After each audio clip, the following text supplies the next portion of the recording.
Do you think Protestants go to heaven? ፕሮቴስታንቶች ወደ መንግስተ ሰማያት ይገባሉ ብለህ ታስባለህ? God definitely judges people on the knowledge. እግዚአብሔር በእርግጠኝነት በሰዎች ላይ የሚፈርደው በተሰጣቸው ዕውቀት ልክ ነው።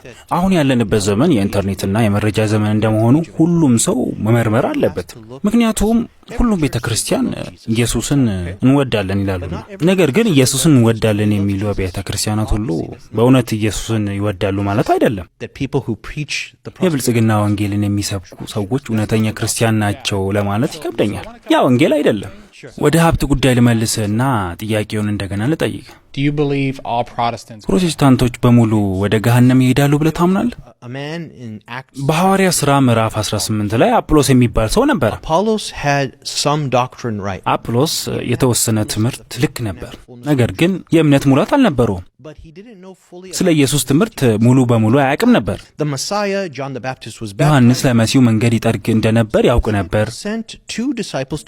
ደቀ መዛሙርቱ መንገዱን በበለጠ ትክክለኛነት ሊሰብኩለት ሁለት ደቀ መዛሙርት ላኩበት።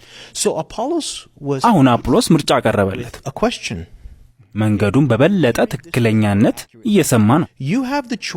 አሁን የተሻለውን ትክክለኛ መንገድ የመከተል ወይም ደግሞ ባደገበትና ለሱ የሚመቸውን እምነት የመቀጠል ምርጫ ነበረው።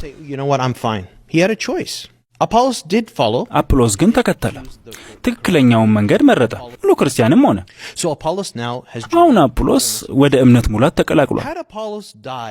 አጵሎስ የእውነት ሙላት ሳይገለጥለት በፊት ቢሞት ኖሮ